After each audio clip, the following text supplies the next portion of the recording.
Hello and welcome to Lessons in Leadership. This week, we're moving on to Chapter 10 in our study series of John Maxwell's book, Leadership Gold. The title of this chapter is Don't Send Your Ducks to Eagle School. This is one of my favorite chapters in this book, so I'm excited to dig in. Now, remember, there are 26 lessons in this series, so you're going to want to be sure to like and subscribe to the channel right now so that you're notified when the next lesson becomes available. And of course, if you missed one of the first 9, you can go back and review them. Also, if you'd like the show notes and worksheets that I put together for today's lesson, please just shoot me a quick email at billstorm@billstorm.com, and I'm happy to send them your way. Don't send your ducks to Eagle School. Leading yourself first. We're going to have some fun with this. I'm going to put a little bit of a different spin on this today, so buckle up and let's have a good time here. So one of the biggest myths in leadership is that you can transform anyone into anything if you just push hard enough. So in chapter 10 of Leadership Gold, John Maxwell reminds us that you can't send a duck to Eagle School and expect it to soar. Ducks waddle, eagles soar. This is kind of where you get the idea of putting the right person in the right seat on the bus. Different people have different skills. It's not about worth, it's about wiring, right? We're all wired differently. Some people are designed to fly high in certain arenas, while others thrive on the ground in different but equally valuable roles. So the challenge for leaders is discernment, right? Recognizing strengths, placing people where they can thrive, and not forcing them into roles that drain their energy. But here's the twist, right? Before you can apply this lesson to other people, you first need to be able to apply it to yourself. It's kind of like when you get on an airplane and they said if there's ever a loss in cabin pressure, right, and oxygen mask will drop from the ceiling, make sure you put your own mask on before you try to help other people. That's what we're talking about here. So I put together a few notes about how to go from corporate burnout to courage. So many mid-career professionals that I talk to on a daily basis are living as ducks in the corporate world. They're smart, they're capable, and they work really, really hard, but they're stuck in roles that don't allow them to soar. So they wake up drained instead of feeling energized. And deep down, they know they were made for something more. How many of you have ever been in that position before where you feel stuck in a situation? Whatever you're currently doing makes you anxious. It's not really serving you in the way that you hope for. You have a complete lack of freedom and you feel like you're a prisoner to it, right? Anybody felt that way? Yes. Okay. So that was me once, right? I had to face the uncomfortable truth. The corporate track I was on at that time in my life wasn't aligned with my strengths, values, or my calling. And no amount of training was going to make me into something I wasn't designed to be. So the moment of change for me came when I realized I had to lead myself first. I had to stop pretending I was a corporate duck and instead find the courage to step into the eagle role that I was meant for. I had to spread my wings and I had to fly, which meant building my own business and eventually coaching others to do the same. That was 27 years ago, folks. Okay. But it doesn't happen until you first become conscious of what you're currently doing. Okay. So why leading yourself comes first. So if you're burned out in whatever situation you're in, whether it's corporate or whatever, and you're dreaming about doing something, having something of your own, maybe launching your own business, or maybe you're in a current business and you want to do something different and you feel stuck in your old business and you want to do something new. Here's the reality. You can't lead other people until you've learned to lead yourself. And John Maxwell's lesson on ducks and eagles applies here, right? You can't force yourself to thrive in an environment where you're not designed to succeed, first of all, okay? You can't force somebody to thrive as a public speaker, right? I think the statistic is only 1% of people in the world are comfortable being up in front of people in public speaking roles. That's not for everybody. That happens to be one of my strengths. I'm good at that. Like I feel comfortable there. But for most people, it's a no-go, right? So you can't force yourself. You can teach somebody how to do something as much as you want, but if it's not meant for them, they're not going to thrive there. So you have to be honest about your strengths and the kind of work that actually energizes you.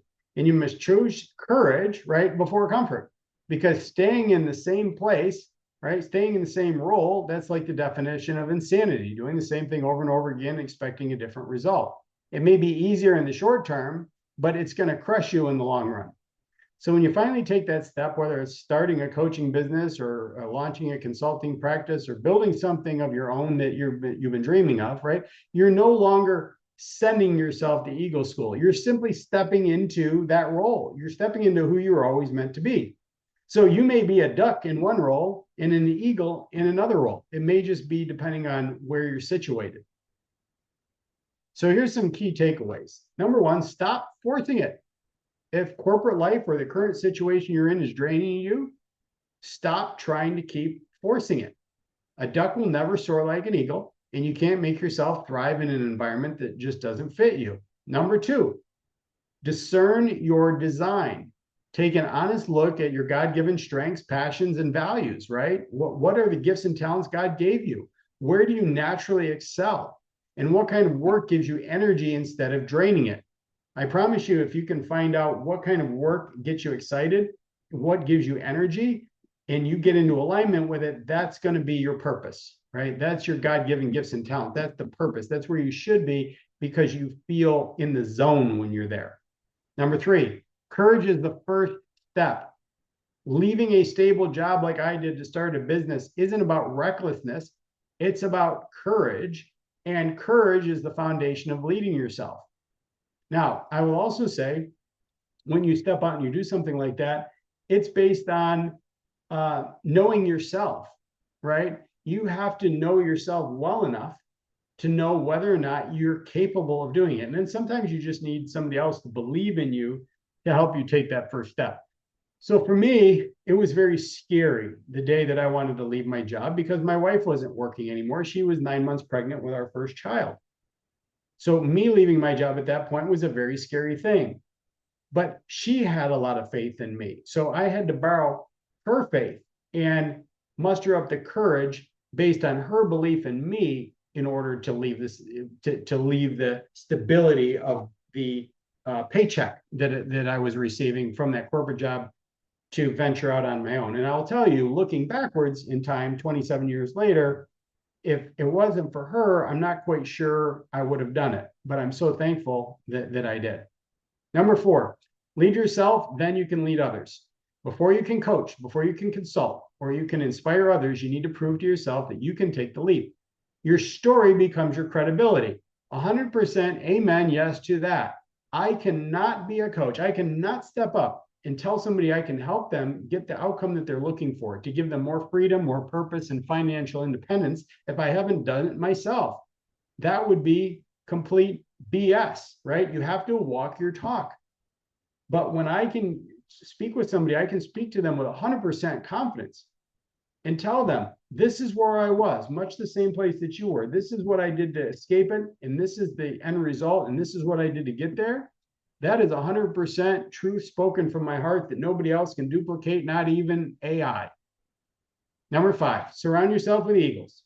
As John says, eagles attract eagles. If you want to soar, surround yourself with people who are already flying high and will encourage you to do the same.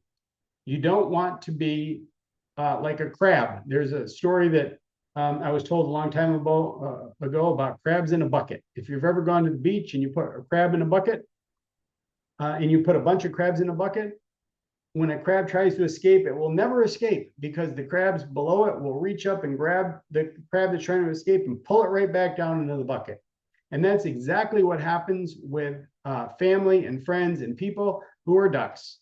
They don't know how to fly themselves and they don't want to see you fly off and leave them. So they pull you right back down into the bucket. So you have to be very careful who you're hanging around and what the influence is. Here's a few action steps that you can take. Number one, journal. Write down the areas of your work that energize you versus the areas that drain you. And you have to be brutally honest. For me, what I wrote down was, what are the things in my life that made me anxious and what are the things that no longer serve me? What are the things that keep me up at night? What are the things that turn me from being a happy person into an angry person? And if I write down all of those things, it becomes crystal clear on what's for me and what's not for me. Number next, evaluate. Ask yourself, am I trying to send myself to Eagle School in a role where I don't belong? If that's true, that's crazy, right? You need to stop that. So for me, for example, I am not good in roles like engineering or sciences or things like that. That's just not me. So could I do it if I was forced to do it? Well, of course I could, right? I'm an achiever. I can do anything that I really want to. But is that something I actually want to do? Of course not, right? So I'm not going to try to step into that kind of world where there's people that are, 1,000 times smarter than me and just have that. That's their God-given gift and talent that I don't have. So why would I step into that arena when I should be focused on the things that are my gifts and talents? And then number 3, the most important thing is you got to decide. Identify one step you can take right now, right? John says this month, but I say right now. What's one step you can take right now, like within the next 5 minutes, towards building a business or a side venture or making a shift in your career that is aligned with your strengths? Do something about it. Make a decision. Cut yourself off from any other opportunity. Don't waffle. Don't stick your head in the sand. Decide. Number 4, invest. Invest, invest, invest, invest, invest. So many people will not spend the money to get an education. Seek out mentors and coaches or peers who have already made the leap, like me, right? And learn from them. I don't understand why people would go $200,000 in debt to go get a college degree, but not spend the money to seek out somebody who's already successful in their field, that already has freedom and purpose and financial independence, and not be willing to spend a little bit of money to learn how they do it so that you can do it too. I don't get it. Warren Buffett says the best investment you can ever make is in yourself. Wise words. And then last, commit. Commit. Leading yourself starts with a decision. Decide today that enough is enough. Decide that you won't keep forcing yourself into the wrong kinds of roles. You have to commit to it. So here's some closing thoughts on this. Chapter 10 reminds us that leadership is about discernment, not forcing transformation. And that lesson applies first and foremost to ourselves. So if you are stuck in a draining corporate job or in a career or with an existing business, maybe the problem really isn't you. Maybe you're simply in the wrong environment. So the truth is, you were never meant to waddle when you were designed to soar. So maybe you're in a role where you're a duck, right? And if you just stepped into a different environment, you'd be able to soar. So the first step to leading others in freedom and fulfillment is to lead yourself there first. Have the courage to stop sending yourself, right, to Eagle School, and instead spread your wings, right? Spread your wings. Stop being a duck and start spreading your wings and become the eagle you were meant to be. So I want to add one other thing here, okay? Many professionals that I speak with are feeling very uncertain about the future. Matter of fact, I just saw an article online and in the news feed that popped up, and they said that there are a lot of people in the unemployment lines, more so than ever before, and people are very scared about what their future looks like, especially with AI reshaping industries at lightning speed, right? A lot of jobs are able to be done through AI faster, better than with a human being. And that can become really scary. So the first step in finding out what's right for you is you really need to find out what your true gifts are. What are the gifts and talents that you've been given? So I created a little workbook, and it's called Finding Your True Gift. And that was inspired by my work with Tony Robbins. And one of the exercises inside that workbook helps you identify which of the 3 types you are. Are you an artist? Are you a leader? Or are you an entrepreneur? And once you know that, you can really finally see why some roles drain you and others energize you. So if you'd like a copy of that, send me a DM, an email, or connect with me on my website. I'm happy to send you a free copy of that, and then hopefully you'll get a lot out of that. Okay, that is chapter 10. I will be back with you next week for chapter 11. In the meantime, if you need me, please feel free to reach out. Happy to have a conversation with you.